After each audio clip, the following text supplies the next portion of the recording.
right, so behind the camera, Zach is gonna throw some shit at us, and we're gonna do it. Yes. Yes, you are. That's what he did. Feces, he's gonna throw it at us. Watch. Exactly. And he had recommended to start this episode with hot takes. Yes, indeed. And if you know me, and I know me, You always have hot takes, Nick. I love a hot Sorry, You are but a you hot always take have hot walking, takes. man. That's I love it, dude. I love it. But I won't Bogart. What'd you go first? Jesus. Okay. all right. That's So stinky. I I'm sorry. so I have two. Sorry. You can keep that over there. I have two, and the reason why I'm doing two is because I couldn't figure out which one I wanted to do more. Okay. So here's the first one. If you're a person that used to love a band, and then now all of a sudden that band sucks because of something that they did or said, I hate you. Now, perfect example, and this is the argument that I get into all the time, is As I Lay Dying. Like, yeah, I know what Tim did. Nick didn't do anything. The rest of the band didn't do anything. And As I Lay Dying fucking rocks. I was never too big into them, to be honest. That's fine. But they are unarguably like one of the biggest bands of that era. So Oh, sure. I Yeah. Yeah, I agree. mean, like, Okay, they have yeah. We're talking That's like right. objectively, like Yeah. like performance-wise, like how they did. yeah, it's like numbers don't lie on that Yeah. one. You know what I mean? I But- don't get it really. I feel like they were kind of one of the blander bands of that scene. They were the band that August Burns Red wanted to be. I feel like they're almost on a similar level. Me personally, I say I like As I a little bit more. I think they were Yeah. a little bit more creative, but I like both bands. But yeah. and again, I know what Tim did. I don't care because As I Lay Dying rocks. I just like doing steroids. We should start doing steroids. And for what it's worth, As I Lay Dying without Tim wasn't good. Woven War, the first one was okay. They were okay, but The they weren't first- as good as I Lay Dying. Sure. Who was the vocalist for Woven War? Oh, It was the dude shit. from Oh Sleeper. Yes. Oh, okay, that's So- what it was. Yeah. But arguably, I would say better band, but then both of those bands. But again, like I said, I am so sick of having that argument. It's like it's definitely that. And you know what? If you never liked them, it's one thing. Yeah. But if you used to like die hard love this band, and then all of a sudden they said something a little out of pocket, and they're like, "The band fucking sucks. I hate you," because now you're just doing it to follow the trend. I in the revisionist history thing that kind of happens is a Yeah, little, you know, I this was not on purpose, but I kind of like Pantera a little bit. So Yeah, Just I mean, a you're little a bit. Pantera fan, Just a man. little I mean, bit. dude, what am I supposed to say? Like, wait until people find out that Metallica used to do Nazi salutes. Hold on, there's a story behind that. I know there is, but that's not the point. Yeah, I know exactly. the story, They're that's not taking the it- point. I understand. Yeah. regardless, anyway, that's I would be a little hypocritical to say anything otherwise. I do think that the revisionist history thing is a little bit of a bummer. Yeah. Or Sucks shit. it certainly can be, especially if you're talking about something where it's like, you know, if you're talking about Pantera, and I'm like trying to not talk about Pantera every fucking episode, but it just But that's happens. okay. It's Pantera. It's like the That glue thing of the that band. happens is they were mainstream popular. You know what Yeah. I mean? Like they were on MTV in the daytime. Yeah. I love So, what we consider that we're mainstream talking about- popular. Yeah. That's I mean, that's Sorry, what yeah. it was. You know, Ricky Ratman knew who Pantera was. Yeah, every goddamn All right, yeah. body might. Fair enough. You know, if my grandma knows who Pantera is, then it's like, okay, that's a mainstream fucking popular band. Fair. So like, you know, that even that's a little different compared to like, you know, most of the bands that we fucking like. Yeah. So that's definitely like kind of a weird thing to just have it be like, oh, they were never good. Well, that was not fucking true. No, that's exactly the point. And then, You know, of course, everyone's, you know, it's subjective art, whatever. If you just were never a fan, whatever. yeah, if you're never Okay, a fan, sure. that's one thing. You can listen. You can love and hate whatever you want. But if you used to love them and now all of a sudden you hate them because of a thing that the internet told you, that's why I don't like you. Just don't go on Twitter, man. That's why I don't like Yeah, you. just don't go on that's Twitter. basically All like that. your Twitter and TikTok mentality. Which kind of leads me to the second one, and I thought of this one on the way here. I was listening to Avenged, Yep. and I was listening to something off the Andrew's self-titled. favorite band of all That's time, by the true. way. I was listening to Lost off of the self-titled record, and I was thinking back, like, of how much shit people talked about that, and like Dear God, and like the really like off-brand tracks on that record. I will say this, as you know, that I'm not necessarily a huge fan, but the I don't know how we're in a band together. the goofy, sensitive cowboy ballads, Yeah. dude, not for me. I don't know, man. That one grew on me. It took a while. The The- slide guitar solo at the end of that song rules. I feel like they're they're almost a band that I would be into. Yeah, you're like not far off. It's like close, but it's just so much stuff like fully fucking ruins it. It's not just like one of these things where it's like I enjoy this in spite of A, B, or C. Yeah. It's just like these like 4 things like fucking ruin it for me. Yeah. You know. But you know, but what was getting to my point was like, you know, I remember back in 2007 or whatever it was, or 2008, when like that record came out, and so many people talk shit about that record. They're like, "Man, this isn't fucking City of Evil. This is fucking gay. This is fucking stupid." Now all of a sudden, Life Is But a Dream came out, and those same people are like, "Man, I wish it was self-titled again." Fuck you, I hate you. Moving goalpost of low bar. Fuck you, I hate you. Listen. I hate when people do that so much. It's like, you hated this record when it came out, you piece of shit. Now all of a sudden you're like, oh, I wish it was that record. Why? So you can hate this one too? Look, Hey, as the crows fly, man, as the crow flies. But the crow should get hit by a fucking plane. the audience am's a fickle's mistress. Yeah, the audience don't know shit. As they say. Hey, I got one. You got to get. I got a hot take. Yeah, save Nick's for last. Yeah, that's okay. It's gonna take a while. No, it won't take a while. No, so all all the people who are probably watching this are probably really big into metal. Ooh, I know the people with the camera. I don't like music. I know, crazy thought anymore. Right? The Slayer reunion. Oh yeah, that's a hot one for a lot of people right now. I'm indifferent about it.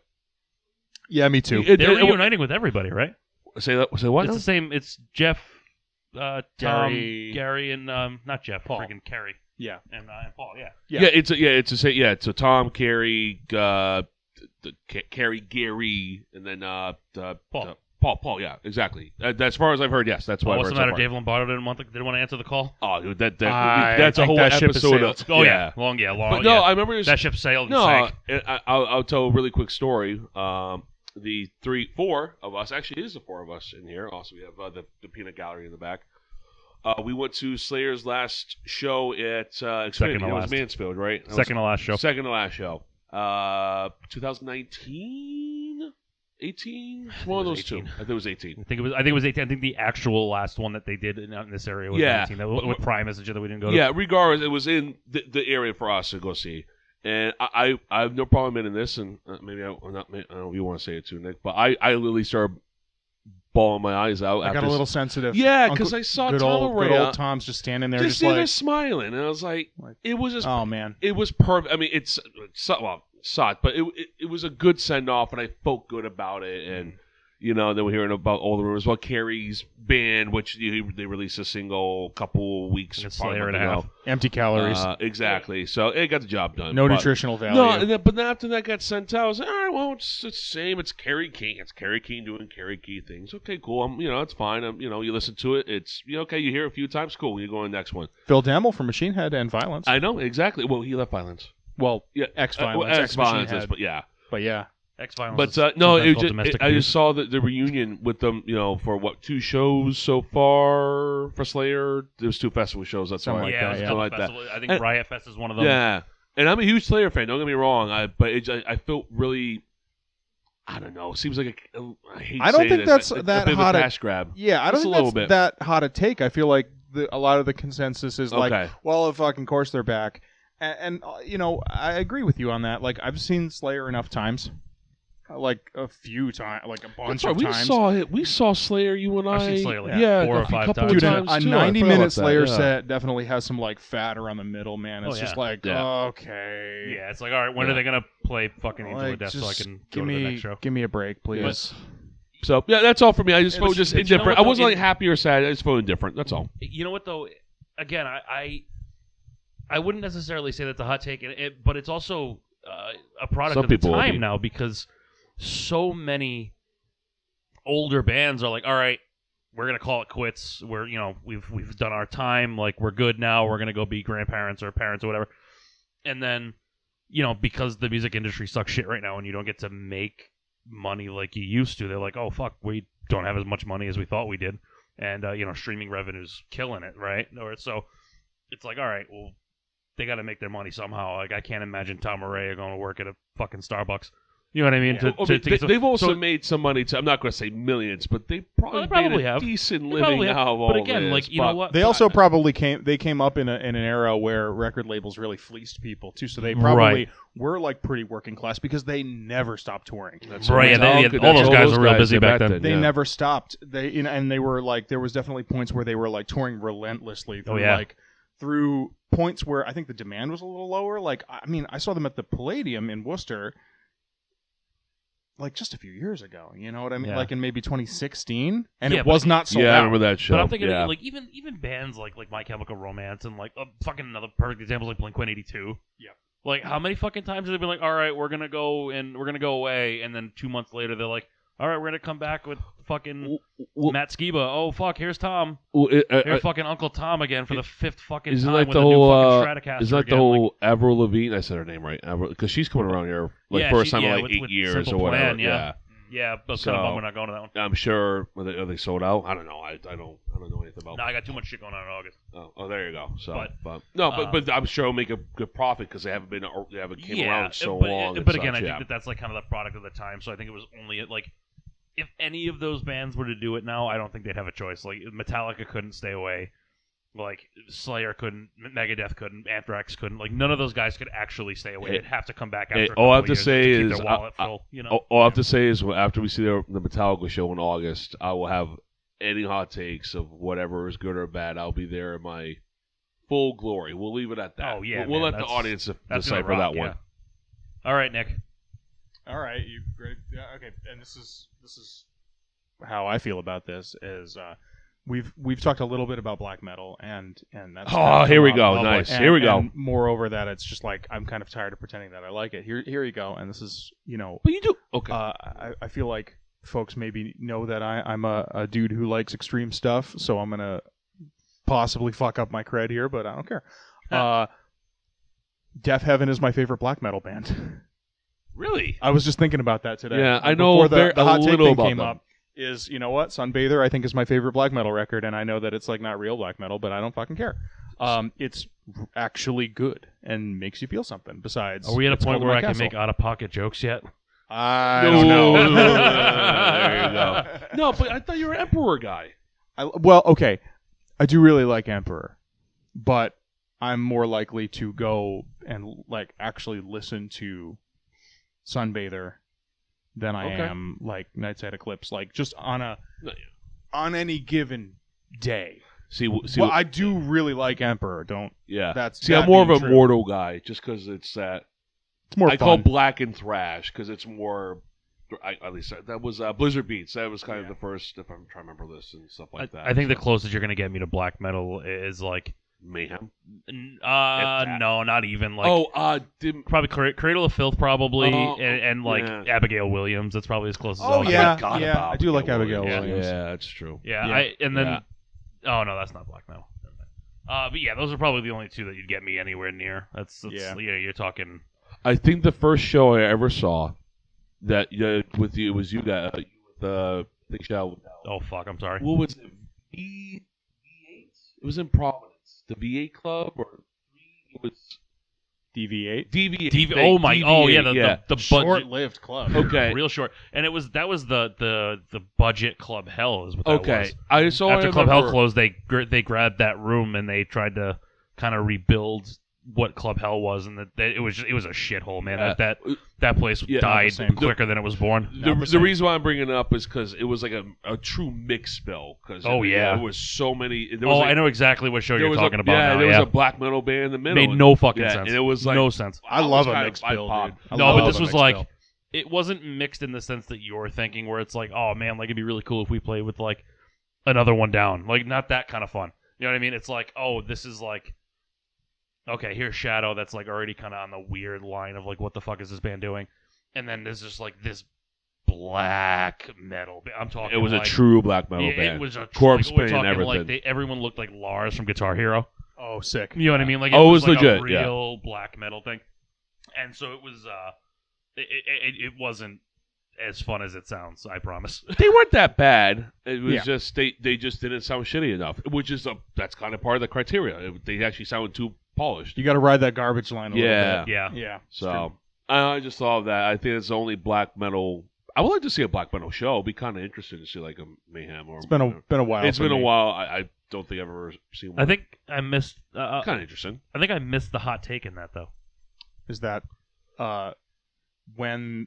So for context, then basically, we won't go too much further deep into this because I can't see the time. I don't know how much time we have. Oh yeah. So basically, black metal being a notoriously like insular and like not sex having genre of people that fiercely gatekeep like garbage for Lord of the Rings nerds. That's basically. true. Yeah. I'm sorry if this is what you're into. This is just like go touch. Outside looking in. Go baby. Hot takes, just baby. go touch a fucking titty one time. And you'll be fine. You'll go from black metal to death metal. Yeah, you're gonna be all right. You're not gonna die about it. Just go grab it. Just absolutely. Yeah. It'll stop being about being cold in your castle and start being like I must like Die by the sword. I just have to like bang something. Yeah. And that's like Oh, that's power metal. that's like most everything else. From black metal to power metal. So, doing things that are non-traditional stylistically gets people really upset, which they did because it's kind of like it's the shoegaze kind of like element of it, like big delays and like kind of swooshy, real ugly stuff. like post-rock stuff. It's like kind of pretty in some ways. Yeah. It's a cool record. If you haven't heard it, it's a cool record. Yeah, I can guarantee you I haven't heard it. I've probably never even looked at it. You'll probably hate it, Probably. but it's cool. Remember last and time I talked, I was there's- saying I was obsessed with In Sync right now? Yeah. I'm Well, a little sure. ways off. Well, there's things about it that you might appreciate. Yeah. In that way. So anyway, they put out a I'm record. on your side. I They know put what out a you're record talking with a pink cover, with shoegaze elements and a pink cover, and Pitchfork gave it best new music, and everyone who is just angry virgins the world over lost their Incels. fucking minds about it. Went ballistic. Oh, so it's going back to like my Avenged point with like they changed one thing and then everybody hated them all of a sudden. Right, but Yeah. like fans of like an entire genre. Right. Yeah. So on a again Pitchfork, so we're talking like mainstream. Yeah, mainstream. Right, yeah. Like where you go to get your music opinions if you are the most annoying person on fucking earth.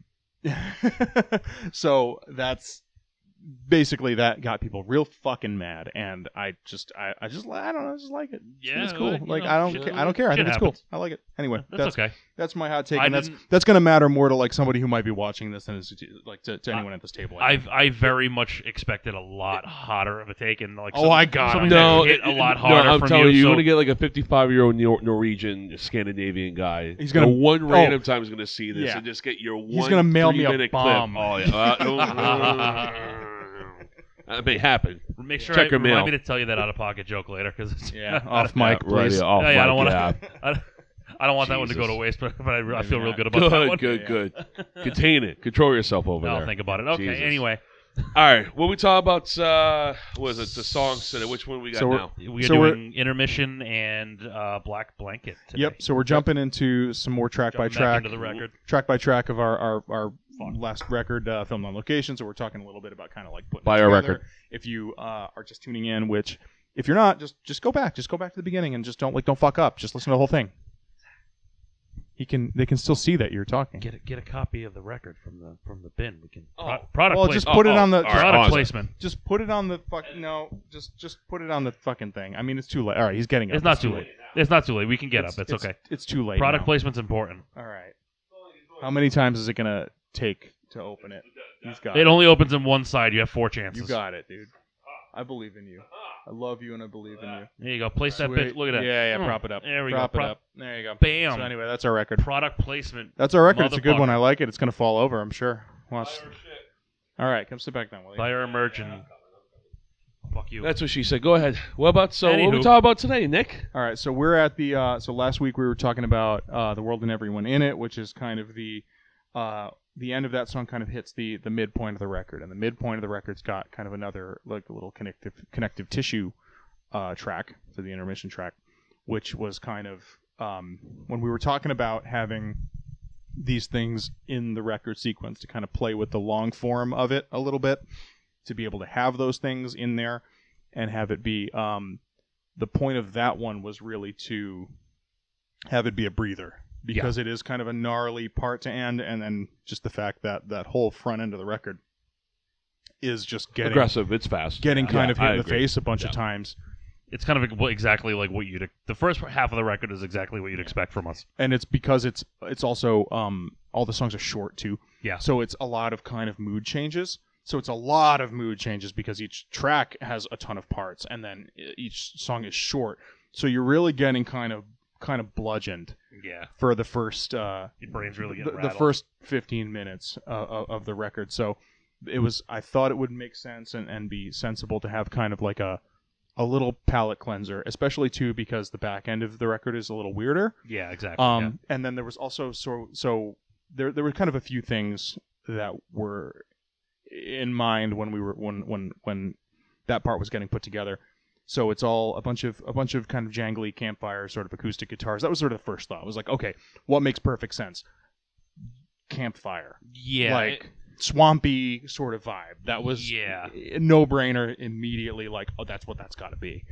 Mm-hmm. So there's if we're kind of talking like recording process of it, there's all done by you. I added like maybe a couple. So like, how did you come up with studio that tricks. riff in the first? Because this is all you on this one. So the first thing that I was thinking about is because Call it a riff. jangle part. So the first kind of thing that I was thinking about is the end of World and Everyone in It is tuned real low, and the next track after this, Black Blanket, is in a different low but not as low sort of tuning, and putting them up next to each other. When I put the demos right up next to each other, it felt a little jarring and weird, almost like if you were to have like kind of an awkward key change in the middle of a song. Yeah, because it was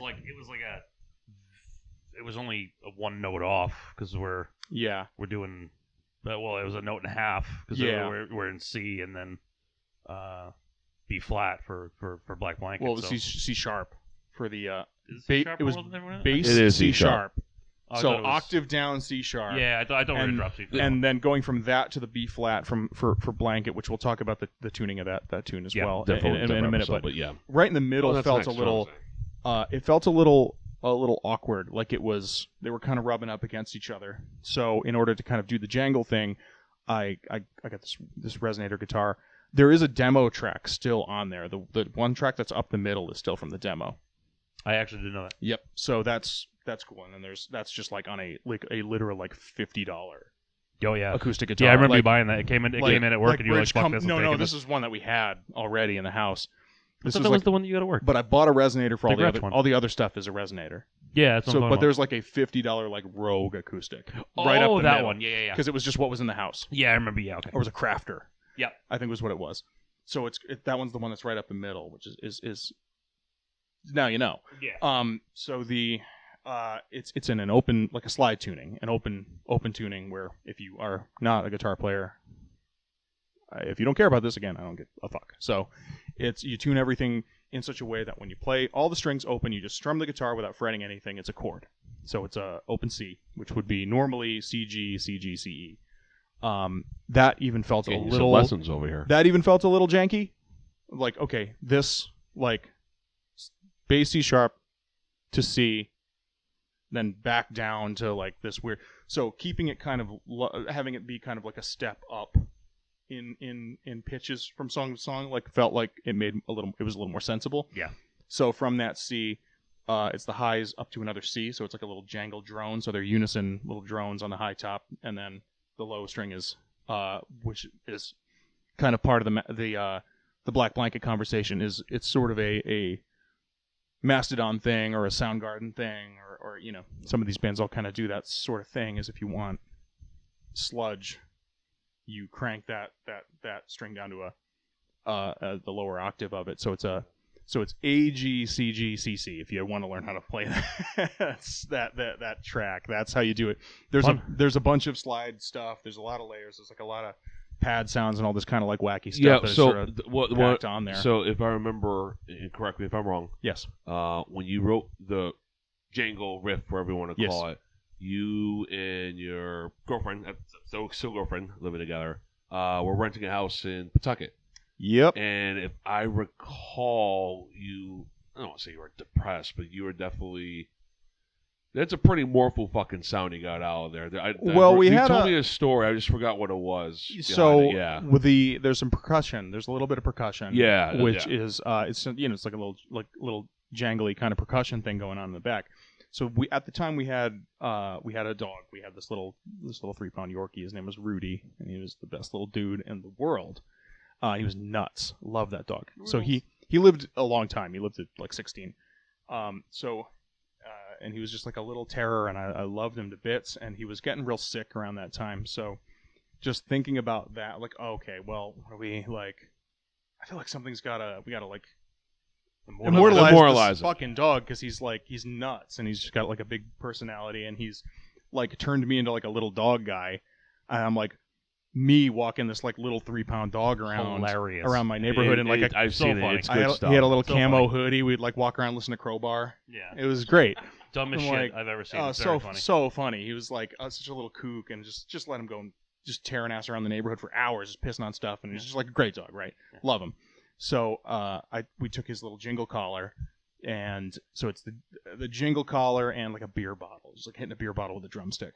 Yeah, because Rudy he passed away while we were recording. Yeah. It was a recording. It was a recording. Yeah. Like probably about a week after we did those tracks. Oh, I know it was that reason. Yeah. Okay. I kind of had the inkling of like, oh shit, we really ought to like do something here, and that was like a week later. So he's in there. Yeah, I'm very glad about it. What do you call it? It's his collar. It's the bell on his collar. But for the audience, if they hear the song, you hear a little the bell on his collar. Okay. It's it's the bell on the collar and a beer bottle, and that's what that is. So there's there's a ton of guitar tracks. There's actually more guitar tracks on this track. Yeah, the lyrics is really interesting too. Any other song on the record. Here's you want to know a fun fact about this song? Yeah. I don't know how to play it. Yeah, because this is all you. Never taught me how to play this song. I didn't record a single note on this one. I might have sent you a video. You did not. Well, okay. You did not. Shit. And if you did, I never watched it. Okay. Well, hold on. I don't remember if he sent it or not. That's a two-way street there. No, I don't remember if he sent it or not. But I might not have. I don't remember him sending it. Okay, I might be wrong about that. Because I know I definitely have videos of you playing other songs. I think like Gone Cold and like shit like that. But I don't remember getting one for this song. So I did not play a single note on this. I added one layer to this song though. And it is the record drop in the beginning that flies through the whole song.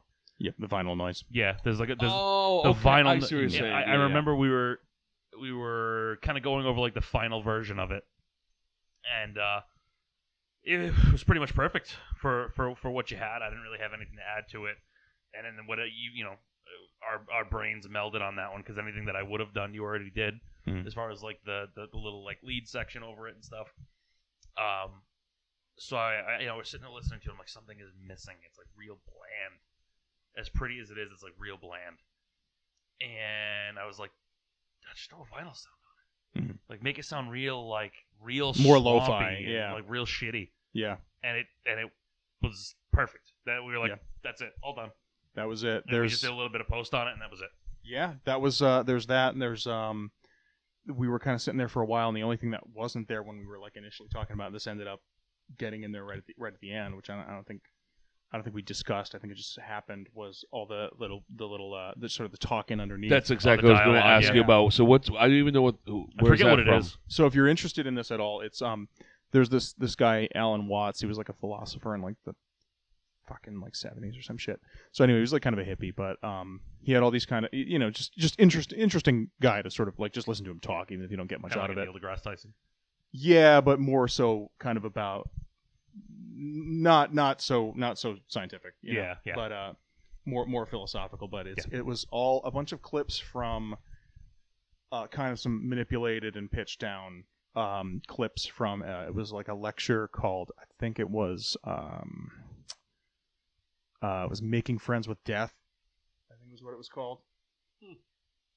So it's just about a bunch of yeah. So it's like a bunch of stuff about talking about making peace with your mortality or something to that effect. It was a long. I mean, this is a fucking deep song, man. This is a lot so deeper than I fucked up thought. when you realize how much shit is actually in this. This is like the smartest song on the record, which is incredible. I'm dead serious about that. I didn't because I always heard it in the records. Like, what is that? There's a meaning behind it. I know you had told me what it was, and I forgot. Like not like maybe 20 minutes after you told me. I'll have to see if I can dig the stems out. Hopefully, I backed that stuff up. You did, yeah. If that stuff is in there, I'll I'll send it to you so you can kind of hear what it is a little nonsensical without like, it's just parts out of context. I'd like to do like an actual playthrough video of that song. I think me and you playing that one would be pretty cool. Yeah. I'm sure you guys could do a little, let's make it big, a little acoustic thing for YouTube. Yeah, that's kind of what I mean. Yeah, I'm sure you can incorporate something. I wish I could. In that regard. Teach you how to play it. That too. Yeah.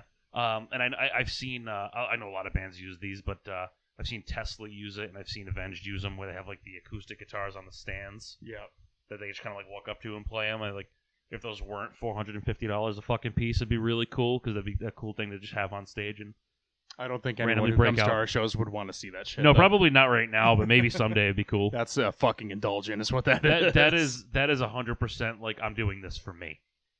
Fuck you. Go get a drink. I'm doing this for me. Listen, our shows aren't all about you. All right. Rightio. I deserve a moment too. You know what's funny? I had nothing to do with it, but a lot of my what's the word I'm looking for? I don't say uneducated, non-metal, hardcore friends, like my college buddies, especially normies, whatever, and such. But they, what they really like about the record is you said this earlier about kind of two parts. You have the first half where it kind of balls to the wall, kick you in the fucking balls and shit like that. Then you have this, and they weren't ready for it. Especially my buddy Brendan, we call him Sheen. He looks like Sheen from Jimmy Neutron. That's the whole point of it. He didn't look anything like him. He was in the dark. I met this man. He did not look I didn't like look that. anything like Sheen. When we were 18 and drunk and all the time, that's what it was. Anyhow, but he really liked the fact that it was just such a sharp transition to now the back end of the record, which a little bit of a weirder, more experimental back half. And what's really cool about it, and we talked about this too with fans of ours, is like what half of the record you like. It's kind of like the old school. There's always a front and a back half. The old sides and stuff like that. So I think this is a really good transition or a stopgap of, do you like the first half better, like the second half better, and it gets people talking, and it shows, I think, a bit of a different, again, more of you guys than anything else, but more of a different side of what we can also accomplish as well. Yeah, and what I like about it, too, is it really fits the idea for the record that we had. So we had the idea, obviously, of doing filmed on location, so we're like, okay, well, we can do, a beginning, a middle, and an end, essentially. So I remember that. The first track can be like your advertisements and shit that you'd see at like a movie theater. And this wasn't the original idea that I had. I think the original idea I had was like a kind of like a keep your hands and feet inside the theater at all times. Like a let's all go to the lobby kind of thing. Yeah, which let's all ended go to the up lobby. Let's all go to end some snacks. The end of the record has stuff like that. We'll get there. Yeah. So it was kind of one of those things, almost like a Twilight Zone type of opening thing there. And then we were like, all right, well, we can pop an intermission in the middle of the record, and we just wound up just calling it intermission. We didn't really think too hard about that one. Yeah. So we were like, all right, well then we can just do the credits at the end. That's the only natural progression at that point. But yeah, this was a really nice one to be able to fit the bill of what we were trying to accomplish with like the theming of the record. Yeah, and it was, it's like we're talking like one microphone on the other side of the room kind of shit. So I was like pretty stoked to like do a little bit of experimenting, kind of push the limits of like minimalism and all that. And it's, in hindsight, I would make it even probably more lo-fi, but I do really think it kind of like it gives you a nice little breather in the middle. Definitely, I think it's a cool piece, in its own right. There, I was definitely like pretty stoked about like getting that to you guys. Like, oh, check this out, Yeah, out. you were. I remember you were stoked on that. Yeah, one. you didn't see this coming. No, we were very. I remember you texting me and you're like, you got to hear this. You sent me the clip through the text, and I was like, what the fuck is this? In a good way. I was like, So he's just writing hardcore riffs. I was like, oh, you got a little Southern twang down in there and such. Man. And once I heard the story behind it and such, I there's was two like, genres of music, dude: country and western. That's it. And then this intermission leads us to your mom's favorite song. I think it's everybody's mom's favorite song. It's what I'm saying. Everybody's Everybody's mom's favorite song. I is like Black when you Blanket. can hear the singing. I like that he sings in this one. None of that screaming It's stuff. got a nice singing voice. Actually, I got more of the riffs because it sounds like Soundgarden. I can't understand the words he's saying. That's why I got. But Yeah, anyhow, I would definitely agree with the Soundgarden thing. So there was a Hey, here's what's fucked up about it. yeah, I wrote it. you did. Yes, you did. I you know. came to you came to it with the sort of the original version of the song, which was in our sort of our typical tuning. Yep. And you were playing it in a particular way where you were just kind of like fretting every note, like just going from note to note to note. So there was kind of some thought about like, I definitely remember being like, not another fucking triplet shuffle song. If we're gonna do this, we gotta have a wrinkle and have it be a certain thing. So that was where the cranking the tuning down to the, which in this case would be the Jesus Christ Pose tuning or the Mother Puncher tuning. Yeah, but you're forgetting a big part of the story on this song. Yeah. Before we even got there. Yeah. We were working on, I don't remember what song it was. Hostage, maybe? Or Hornet's Nest. We were working on another song. We were like demoing out one of the other songs. And I had that riff, and we wanted that to be the end of the song. We tried to write the song backwards, and we tried to say, like, okay, this is where the song is going to end. How do we get there? And we sat on that riff for months. You talk about the intro riff. Yeah. Sort of the main That one- part. The main riff. It ended up being so cool that it kind of had to be the main event. Right. And So- then you came to me with the drop tune idea. Yep. Just crank it down and bend those notes to the next thing to give it a little bit more of like a fucking thing. Like, Yeah, it was give it a a little bit of that Soundgarden thing. Add a little more bit of slide that. to it, make it a little bit more like that southern, like kind of keeping it almost like in line with the intermission, like a little bit more draggy. Yeah, a little Um, bit like Corrosion of Conformity, a little bit Melvins. down. Down. Yeah. Crowbar. Yeah, it did. Crowbar. Yeah, pretty much anything that Kirk Weinstein's on. Yeah, Yeah. basically. Pretty much. Basically. Yeah. But yeah, no, and once we played the riff with that tuning, we were like, oh fuck, that's it. There it is. We were like, got it, there it is. And Ding then dong. It and was then we kind of pieced it almost together. something that might have gotten chucked, and that ended up. I think that kind of saved it. Yo, 100%. I don't really remember who wrote what in the rest of that song though. I remember. You wrote the kind of like the break part where it changes feel. Yep. And I had kind of right as we were sitting and demoing it, I had the other parts. Yeah, you had like the verse riff or the Sort of like you had that wacky bit with a bunch of open strings and stuff. That was sort of that middle kind of like pre-chorusy bit. And just roll it back around, and you kind of had the. You called the I Hate God riff or something like that? It is kind of an I Hate God-ish part. Yeah, definitely. Those parts I think are really fun. We had a little bit of a race to the guitar solo. I was just about to say that. We had a little guitar solo competition on this one. Yeah. I feel like I got a vibe for this, and you kind of felt the same way. We're like, all right, well, let's see who can come up with something first. Yep.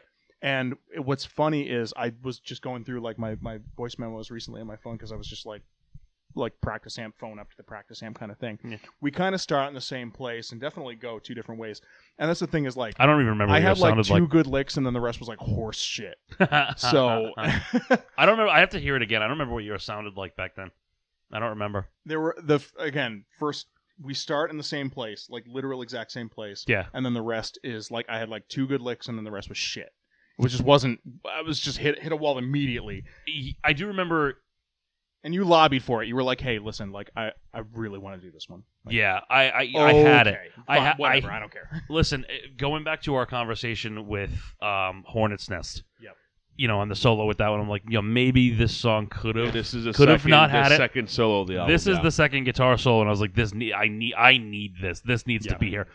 And so we definitely had like a race to the finish on that one, and the version that's on the track is pretty much exactly what I wrote for it. We just changed like the feel of like the way I stabbed a couple of notes and stuff. Well, the main difference, what's fun, is that there's harmonies that kind of come in and out. So the drop octave so drum there's like thing, a stereo harmony thing that hits. The track is doubled, and then there's just a as you're playing it, we just found an appropriate harmony, which is like a pretty I don't know anything about music theory, so it's like a pretty close harmony. It's like none of us do. It's like a fifth. It's like it's a tight harmony. Yeah. And I'm just while he's tracking, I'm just leaning over and smacking the harmony every once in a while. So it's on. Yeah, it's which off, is why I it's on, can't it's off. fucking recreate it live now. It is random. Yeah, 100%. I can't recreate it live. I just turn it on. But that's the thing is like that was one of those things where it felt like this is like a kind of a sludgy, weird song. Yeah. A traditional a fan on the floor is blowing my hair around guitar solo would have totally been antithetical to the point of like what it was about. It's like, all right, well, how can we make this? And that's always tends to be the thought. I feel like a lot of the time is like, how can we make this like kind of fucked up and weird? Yeah, and not make it so up the middle. So random harmonies. Like, where do you hit that button? And there was, I don't know what you do live because I can't hear shit. I usually just turn the octave on for that the whole way the through. little lick, and then I just shut it back off. Yeah. Because it's only that lick that has it. It's not through the whole solo that has the on and off. It's literally just during that one little lick that has it. Because I think we cut it out of the rest of it. Because it's on the record, it's only that one lick that has the octave on it. The parts where you're doing squealies all have them. Mm-mm. It does. If you go back and listen to it, you'll hear If it does, it might be real low in the mix then. It is. Oh, it is. Yeah. Because I never noticed But it. I it's thought it in was there. only because the one on the we tried it a few times. the one on the walk down lick has like a very obvious. Yeah. So that's where I do it live. We took a few safety takes where it was like a little bit of this and a little bit of that kind of thing. Yeah, it might be one of those things that like you did, but you didn't actually like told me that you did it. As far as like sending it to Chris, you know what I mean? It's in there. Believe me, it's in there. And I was proud and stoked to give you guys the slide guitar at the end too, because I don't think I told you I was doing that. No, you didn't. Remember that? Yeah. Because again, as it felt like it's like, okay, we're doing the same part like over and fucking over again, and I always believe that like you do 4 bars of something, if you're gonna do 8 bars of something, you gotta change it. You gotta change it. So like, okay, what's missing? What's missing? Very pop of you, Nick. Not really. No, that's exact opposite. That's actually the opposite. To make it pop is just like, hey, here's 8 bars of this, and then 36 bars of a chorus. No, but and like then... when you think like a pop song, like, at the end of I'm just trying to remember it's like the vocals. You do that. Yeah, you double up. You double up on a part at the end of the song or whatever. Sure, yeah, like do your double chorus or whatever. Like in a pop song formula sense, like definitely. Or shit, like But like to add in stuff that's like pretty. Like significant like that was definitely like that was fun. It was really obvious. Oh, it was good. Don't get me wrong, it was awesome. Don't get me wrong. The intermission's got a bunch of slide guitar, and it was just like, this is like swampy. Like, what's missing? Like, I cannot, in good conscience, send this off because I feel like I'm getting bored at the end, and if I'm getting bored, everyone's gonna get fucking bored. So like, what's missing? And it was that, and there was a slide sitting on my desk still. Like, oh yeah, okay, here we go. Yeah, perfect, very easy. This song is just like so strange. When I wrote the riff initially, I didn't see the song going the way that it did, and like the guitar solo is like really like Jerry Cantrelli, like it's real like Alice in Chains inspired, which is strange because like that's not typically what I would go for. Yeah, bending the riff a lot, which is not something that you tend to like. Bend those riffs, baby. Yeah, it was definitely it was a learning experience for me because it was like really different, but at the same time it was so natural to this one that like I didn't really struggle with it. You know what I mean? But real good, real fun time on this one. I love how the bass every time I down to I play it feels like it's gonna just fall off every time. Yeah, because it's so down to it. I'm just like, holy shit. Probably should get a fifth. Probably need to get a 5th string for that one. Not even point. necessarily that. Maybe even just if you were in a situation where you could, and you certainly could. Yeah. Another thing we could try is like if you wanted to bring stuff for a change, like bring an extra bass for a change. I used to do that, and then I got drop tune. You could just put a thicker guy on you that. Could do that. Just put a thicker guy on the low on one of your basses, and have that just be the designated. Yeah, I'm supposed to see Trevor. Just set it up for that. That's something that you could talk do. About it. Yeah. Okay, that's not a bad idea. Either way, really. Yeah. I mean, it's both cool options, and kind of keeps the feel of like playing a 4, which like I do like the feel of playing a 4. Yeah. Me personally, like as someone who like used to play a lot of bass, like the 5 just like always sat real weird. I don't know. It just felt kind of strange. Yeah. And there's just something about banging on the bottom of a 4 like that where it's just like, yeah, that's it. So the other big thing that I got out of the song too was the lyrics and the lyric delivery. Yes. Now I know our vocalist Mike, he's not on here. This is a rhythm section. We'll get him. I'm sure he'll come in for one of these.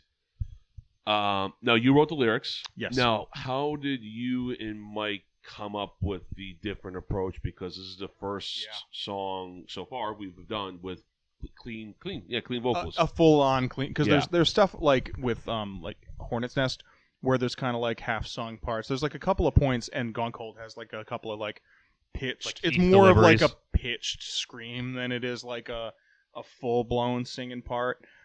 So that was just kind of a no-brainer. That was like this. He kind of took a liberty on his own with that one. It's gotta too, didn't be this way. Well, we were kind of on the same page about that. We were like, when he was listening to it, like, this has got to be sung, right? Like, yeah, I mean, that's kind of what I was thinking. he? Yeah. Now, lyrically speaking, it's about sleep paralysis in a broad stroke, because there was just our old singer. We were like paralyzed. we were talking about sleep paralysis. We were talking about kind of some like heavy shit one day, unrelated to that, and it was kind of like, it can be sort of like broadly interpreted as just that. It could be sort of metaphor for loss of control in a situation or what have you. I was sort of I was doing my homework on the phenomenon, right? Like, of like what happens, sleep paralysis, whatever. So I was just like doing the homework on it. And Guitar Center was your sleep paralysis demon, so. Yeah, man. People playing Higher Ground by the Chili Peppers, Higher Ground. Oh, yeah. AKA the smoke on the water of bass players. Fucking A. Awful. Or those kids that, there was 8 of them, and each one of them played Master of Puppets wrong. Yeah. What? No, for whom the bell tolls? No, surprisingly. Not that much, actually. Yeah, but that was my sleep paralysis Awful, demon for dreadful. a couple of years. I had to I straight up shut the freaking floor power off on their asses, man. Fuck All that. the time, dude. Talk about a demon. So the kind of like reading some accounts and all that sort of stuff. Like, here's what these people kind of all experience. There's common threads a lot of the time. So like when people you take too much Benadryl, you see the Hat Man. The Hat Man. Yeah. Okay. Don't worry about it. I'm about to say I'm gonna go home and look this up. I'm about to say wait a minute. We might have to talk about. When you take too much Benadryl, you see the Hat Man. But that's not what this is about. There's Your Benadryl might be laced with something, my dude. Fairly like universal sort of phenomenon. A lot of people that have had like sleep paralysis talk about this. They call it a black blanket. This sort of like formless sort of shape that kind of squiggles across the floor to them and smothers them. Pretty gnarly. It's pretty- Yeah, it's kind of brutal. That's how I made friends in high school. Yeah, just smother the fuck out of people. But I didn't have a lot of friends. And in Japan, there's like a word for just the phenomenon in general, because it tends to be like it'll manifest itself as like something sitting on your chest, like a person or a thing, like Lyrics some probably kind similar to like some- Atreus, some someone kind standing of on my chest. goblin sitting on your chest or whatever, and the word for it, and I guess it was maybe it was Japanese. I might be dead fucking wrong about this at this point because it's been a little bit, but in some Asian culture that I was reading about where they talk about this thing, it's loosely kind of translates to the ghost that pushes you down, like when it's just one of those like, oh damn, perfect, oh that's great, I don't even have to do anything to that. Yeah. Cool, there it is. Nailed it. Very cool.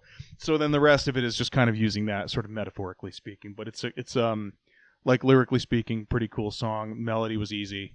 That one. I feel like this one was like, for as weird as it was compared to like. We spent a lot of time tracking vocals to get the vibe right. I will say that the thoughts about where it had to be were easy and like put together already. Like, we were on the same page right off the rip. We spent a long time tracking the vocals, just because I felt like it was maybe the vibe was very dependent on having the delivery be just right.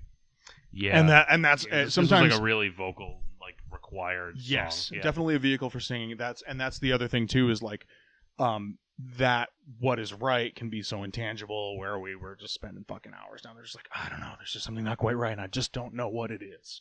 And when we got it, and it was undeniable, like, this is it. And that's why your mom loves it. Yes. Yeah, I really like the guitar tones on this record. Bring on your this mom song to our in show so she can particular. listen to that song that reminds her of Maroon 5. Uh-huh. You know, That's what it sounds like. Yeah, my mother loves it too, and she's been listening to it.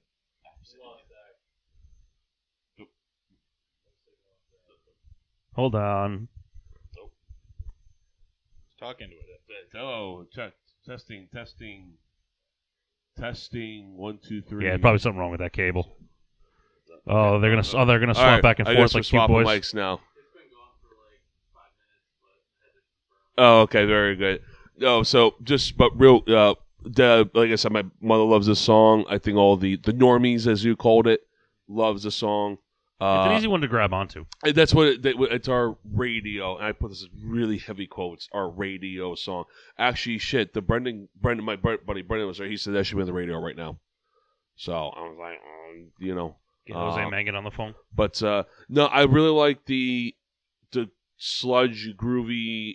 I'm a huge Alice in Chains, Soundgarden guy. That's why I grew up listening to from my mother. Still to this day. I came on the song. I attempt to do some fun backing vocals on it, not on the record, but live and such. I always get a kick out of it. The crowd likes it. I think also changes the pace up a little bit, gives the crowd a breather. Stuff like that, and I know it's important in a show, even in a record. I know Ben likes it because he can take a breath. He can take a breath and not kill every motherfucker that's around him for 10 seconds. Yeah, but that's important in a record too. Is to have. I mean, look at Metallica. I had to use a Metallica, but the intentionally structured songs to give the listener album structure is important. It is very. You're the first one to be preaching about that sort of stuff since day one. Yeah, and I think that was the perfect. Song after the intermission of, here's the vibe for the next 15 minutes, another 10-15 minutes of material we have left on the record, and I think it shows our range a little bit, and we're not just don't get me wrong, I love playing heavy hardcore stuff, but we can do other stuff too. We're gonna. No, trust me, we have a lot of things cooking in the oven for the next record and such, but I think it. Pretty damn good song. I didn't know it was about sleep paralysis. I knew, but I couldn't explain that. Hatman. I'm concerned about where you're getting your Benadryl. All right, so listen. This is probably a good point to start wrapping it up. But when your Benadryl in large doses makes you hallucinate, makes you go fucking nuts, and it makes you hallucinate. Yeah.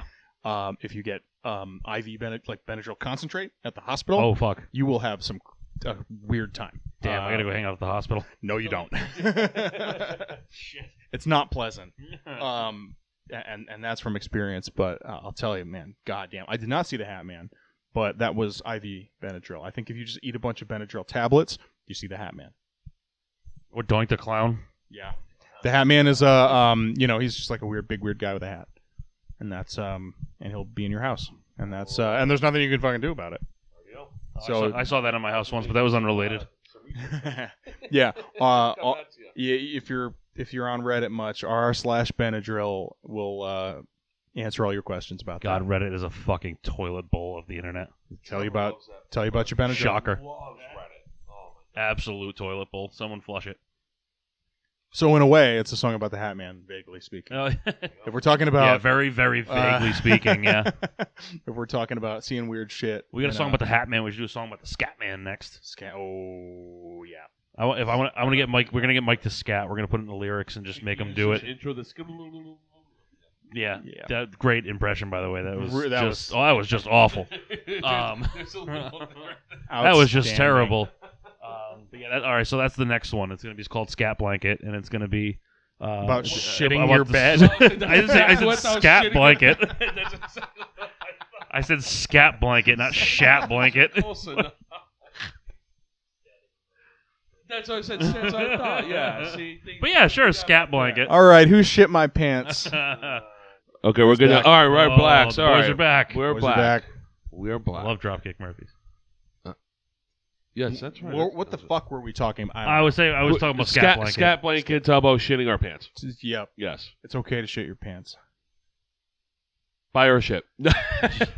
Mike believes that. Yeah. He believes if you haven't shit your pants as Oh, an that's adult, another you're wrong. fuck. Yeah, he never. So he is convinced he never shit his pants ever. No, that was No, me. he's the exact opposite. No, Nick is like he's that. a big proponent of it's fine to shit your pants. I was in my hubris. I was like, I've never shit my pants in my adult life, ever. I've come Not really even close. shorted. I used to drive for Uber, and there were some times where I was shaking, sweating, running up my hate the steps. meat Like, sweats. if I drop my keys, I'm gonna shit. Like, just if anything stops me in the 10 steps from like my front door to the bathroom, like I will shit. So hold everywhere. on. So to hold on. completion. So for someone that drinks as much coffee as you do, You've never had a close. You never like farted. I've had oh, one This is a extreme- music podcast. Extremely close calls. Remember that? But in my hubris, as we were talking about that, and then like the next day, That's what it was. Yeah. I had drank a bunch of Dayquil because I wasn't like feeling great. I was like a little sniffly and like weird. So I drank a bunch of Dayquil, What did I and do? that does weird stuff to your ass sometimes. So I was sitting on my couch. There's your TikTok cut There's a right there. TikTok cut, Jesus. Nick talking about shitting his pants and me just saying, Yeah, "What it did I does. do?" So Oh man, I can see where we're going from so here. basically, Killer content. full disclosure, what happened there is I'm just laying on my couch, I'm watching TV, and you know what? And it happens to everybody. And my hubris got the best of me, and I gambled on a fart, and I lost, and I kind of shit myself just a little And bit. that's what sharding is shitting your pants. Now, it may not be. Not what I meant Okay, either. well, I don't know. expect What you to do get we this. just? All right, That was hang all on, let me my. All right, let me whatever. let me beeline it. We got a couple minutes left. I'll beeline it back to music really quick because I didn't do my icebreaker in the beginning. Quick question. In I guess as few words as possible for time's sake, who is somebody that is a musical influence to you that is not on your instrument? Ooh, great quest. That's a good one. How much time we got? 10 flat. Lovely. Oh, damn. Okay. All right. Wow. That's actually It's a thick question, but it doesn't have to be a thick answer. if you really think about it. okay. Yeah. If we're talking like So you can't pick a guitar player. okay, I can't pick a You bass can't pick a player. bass Yeah. player. multi-instrumental. Does that count? I'm gonna give it to you because I know who you're gonna say, so I'm gonna give it to you. Because I already know where you're going with this. Yeah. Trent Reznor. Yeah, exactly. All day. Yeah. All day. I mean, Yeah. Wow, it's almost like I knew you. yeah. Because there's Trent Reznor all day because for that reason, like he plays guitar, but like not that much. Yeah, well, I wouldn't yeah. count Trent in that. No, Yeah, he's like he plays guitar, but he's not a guitar player. right. So there's- in terms of like if few words as possible, it's like in terms of like as a singer being able to like really get like a vibe and an emotion across and have there be a lot of emotional content in the just the singing, not even just speaking of the lyrics of like sort of the interesting kind of production choices and doing weird stuff and embracing technology but doing it in a way that like still includes kind of like some analog sensibilities a lot of the time. Just as far as never writing a bad fucking song. True. Easy all day long. And also just like I love movie scores too. So Yeah, like you do, just yeah. for, That's to gonna go lead me to into mine, so go into that world and have it be these really cool textural, like interesting non-traditional score work where there's like a lot of like just having modulus synths, just doing like steps, just boop boop boop boop boop boop boop boop boop boop, like all that kind of stuff, And have the it be stupid like little shit in the that's background. just have that being the whole fucking score, like the Social Network score. Yeah, it's true. Yeah. Really cool, I forgot that he did that one. oppressive vibe. Yeah. That movie would not be half as good. I beg to differ because I really like Andrew It is- Garfield, but it that's, is- yeah, but I, Well, it is really good because because it's also David Fincher, so it's like that's like a fucking awesome director in the first place. But like that is movie podcast. is so- such a part of that movie to such a degree that it would be, I think, markedly worse. Yeah, I think that the soundtrack of that With a movie different score. it makes it so awkward that like it really fits like Jesse Eisenberg's character. Mm. Like it really fixed like he kind of zucks the movie. Yep. Yeah, it's real good. So yeah, I got to agree with that one. Great fucking score. And that leads me into mine actually. So like I had to pick two because like, it was tough for me to pick one or the other. But like the simplest one for me as far as an instrumentalist is the Rev. 100%. Yep. 100%. That guy can play around or could play around a drum kit in any possible song. He was in shit from like from Avenged to Pinkly Smooth, where he was a singer and a keyboard player, but then he was in like Suburban Legends for a little while too. Like really weird shit, and that guy could somehow play perfectly in the pocket of the song exactly where it needed to be, but also figure out a way to make it complicated and fun to listen to. Like there's very there's simple writing, and then there's simple but fun writing, and I feel like he was on that line. It was really good. And then as far as just like a general influence, kind of like on the composer thing, Alan Menken is a big one for me. I'm a really big Disney guy, and so he's the one that's done. Basically, if you're in our age bracket, he's done every soundtrack that you've ever listened to. So he did Beauty and the Beast, he did Aladdin, he did Lion King, he did Little Mermaid, he did all of these things. It was him and Howard Ashman before he died. But just the way that he can tell a story through the song and through the score is incredible to me. Where you can, even if it's all done by him, you can really like know exactly what movie it's from by hearing like 5 or 6 notes of it. You know what I mean? It's kind of like Randy Newman on the Toy Story soundtracks. You know what I mean? Randy Nudeman. Randy Nudeman. Yeah. Yeah. You know what I mean? So like you really, really know when it's him and his writing, but just the way that he can tell stories without actually having like to use any lyrics, even though he does, that's always incredible to me. I can listen to that guy talk about it for hours. You want another one? I'll give you a bonus one. It's Enya, dude. Who? Enya. Who the fuck is that? Just like a weird Nordic like ambient singer. I know who it is. Never heard of him. Enya, man. That's it.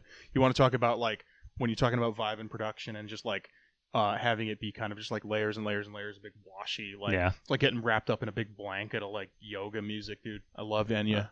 Like, what's that fucking? Oh my god, I'm crazy. I love Enya. Like, what's the record? Poser. Watermark. Okay. Watermark, great. Yeah, you'll have to show me fucking some shit dude, from that. fucking great record. If All right, you Zach. just want to like stare off, pick a spot at the wall and stare at it for like an hour, dude. Watermark all day. Anyway, go on. Yeah. Pretty simple for me. James Hetfield, Nice. 1989 live shit at Burnt. That was Son literally. of a bitch. I know you guys too well. No, Yeah. no, but Oh yeah. Fuck it. Enough said. You just literally see Yeah. the intro. This is before Jason and Cliff and everything like that. But just seeing just their performance, I try to model as I'm aging, accelerating at this point. But I try to model my performance after that because they're just even you watch it now. This is 33 years ago. You can still feel, just through your TV screen or YouTube or whatever. Oh yeah. Just the energy out of it. 80s And- Hetfield was yeah. a fucking badass. And He was an animal, and man. it was just like Coolest fuck, cowardly like, lion motherfucker I've ever seen. Yeah, it was like that's what I want. I want if I can do one thing, I want that crowd to at least get a piece of that out of me. And if I've done that, damn, be my neck or my back or my hip, whatever the fuck and stuff like that. Yeah, it's a fair bar to I've set, done man. that as well. The other way though was probably 1990 Jerry Cantrell. Just Mhm. because That's then you another good one, have yeah. kind of the subverse, kind of reduced sort of way. I don't know, just something about it, just like that facelift period of because like I said, my mother only listened to Alice in Chains when I was like 5 or 6 years old. Cantrell was a minimalist in Yeah, many ways, in that way where it's like these little tiny bends and just doing really expressive Yeah. stuff. He's like coming from almost like a David Gilmour kind of sense of just like really like or David Gilmour or like Adam Yeah. Jones from Tool Yeah. or whatever, just Yeah. where it's like really wringing the life out of like 2 notes, man, Yeah. having a 2-note riff and really getting a lot out of it with dynamics Yeah. and doing expressive stuff, doing small like kind of expressive stuff with your playing. Mhm. A dude that can say more with 2 notes than 99% of these assholes can with 1,000,000. Yeah. True. Yeah, agree. And that's the truth. But even I so, have with, to agree. but Nutshell even, is The best song of the 90s. the saddest fucking song in the goddamn listen to world. it unplugged. And it's not Love even it. for the vocals. And that stuff is what it is. But you know what makes it that way is that lick in that song. Yeah. The little lick up the top. Yeah. That little Yeah. jingly lick up the top is the saddest I fucking thing will- I've ever heard. yeah. I'll fight to the death saying that song is like the definition of the grunge era, and it's so funny because it's not actually a grunge song at all. But like that song is like fuck your Black Hole Sun, fuck your Smells Like Teen Spirit, like fuck you, it's Nutshell. It's Nutshell. But even not just show. as a live performance, so at least I can only speak for me on this one. I like to try to when we perform live, people that don't play music. I know we attempt to play music. Us playing live is extremely different than us playing on a record. It's night and day. As I've learned, it is very much night and day. Well, yeah, that's because I don't wear a leopard cowboy hat when I play on stage. That too. So I took a lot of inspiration from just watching, people who I grew up and will love. The somber sombrero. Like So yeah. No, but just I say 90s Jerry Control because he fits so much of what the mood of the song, whatever song it was at the time, to feel.